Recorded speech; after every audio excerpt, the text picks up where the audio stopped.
Հայաստանի Հանրապետության արտաքին գործերի նախարարությունը անդրադարձել է Ալիևի կողմից հերթական անգամ հնչեցված, այսպես կոչված Արևմտյան Ադրբեջան կեղծ խոսույթին։ Այս թեման ավելի մանրամասն կներկայացնի իմ գործընկեր Գեղամ Ադյանը։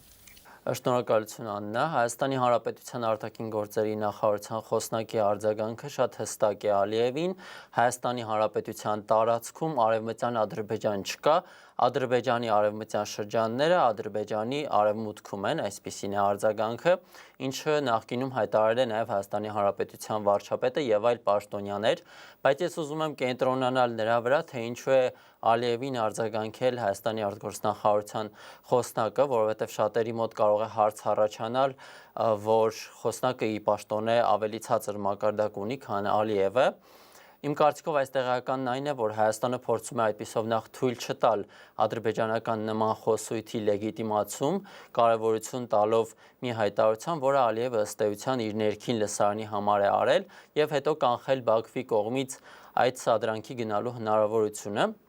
Կարծում եմ նաև տրամաբանական հարց է առաջանում, թե ինչու Հայաստանից հայելային արձագանք չկա, այսինքն Լեռնային Ղարաբաղի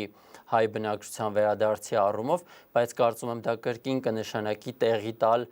Ադրբեջանի սադրիչ հայտարարություններին ու լեգիտիմացնել դրանք։ Իսկ որքանով կարող է Բաքվին հաջողվել իր նոր սադրանքների համար հիմքերը ստեղծել։ Բարդ հարց է, որովհետև Ադրբեջանը այդ հիմքերը ոչ միայն կապում է իր կեղծ նարատիվների հետ, այլ նաև օրինակ ռուս-ուկրաինական հակամարտության կարգավորմանը կամ Իրան-Միացյալ Նահանգներ բանակցությունների հետ։ Այս կոնտեքստում ես կուզեի անդրադառնալ Միացյալ Նահանգների պետքարտուղար Մարկո Ռուբիոյի հայտարարությանը, մեջբերեմ այն։ Այժմ մենք կենտրոնացած ենք Հայաստանին եւ Ադրբեջանի խաղաղության համաձայնագրի շուրջ համաձայնության հասցնելու վրա, ինչն Ադրբեջանին զերծ կպահի հարևան Հայաստան ներխուժելուց, մենք կցանկանայինք կանխել դա, Ռուբիոն հստակ նշել է, Ադրբեջանի եւ Հայաստանի միջև պատերազմը վերջին բանն է, որը մենք հիմա կցանկանայինք։ Պետք է հիշեցնեմ, որ պետքարտուղարը համակարգում է նաեւ Թրամփի անվտանգության հարցերով խորհրդականի լիազորությունները, ինչը նշանակում է, որ այս հայտարարությունն ունի նաև անվտանգային բաղադրիչ, այսինքն Վաշինգտոնը տեսնում է էսկալացիայի իրական ռիսկ ու հաշվի առնելով Թրամփի այսպես ասած խաղաղարար առաքելությունը եւ նաև ԱՄՆ-ի համար այլ ավելի կարևոր տարածաշրջաններում բարդ բանակցությունները, կարծում եմ Միացյալ Նահանգներին այս պահին էսկալացիայի նոր շրջաններ պետք չեն։ Գեղամ, մեր երկրում էր Իրանի պաշտպանության եւ զինված ուժերի աջակցման նախարար Ազիզ Նասիրզադեն, ինչով կառանձնացնես նրա այցը։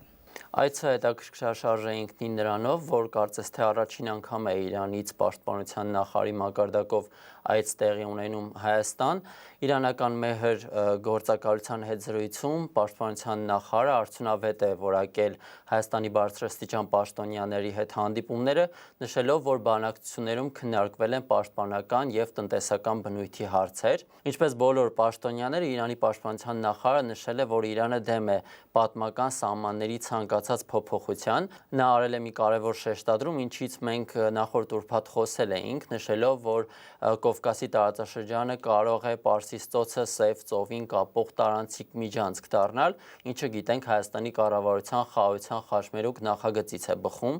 Նասիրզադեն իր գործընկերոջը Սուրեն Պապիկյանին հրավիրել է Իրան ծանոթանալու Իրանի պաշտպանական ներուժին, հայտարարելով, որ հասունացել են համագործակցության զարգացման համար պայմանները։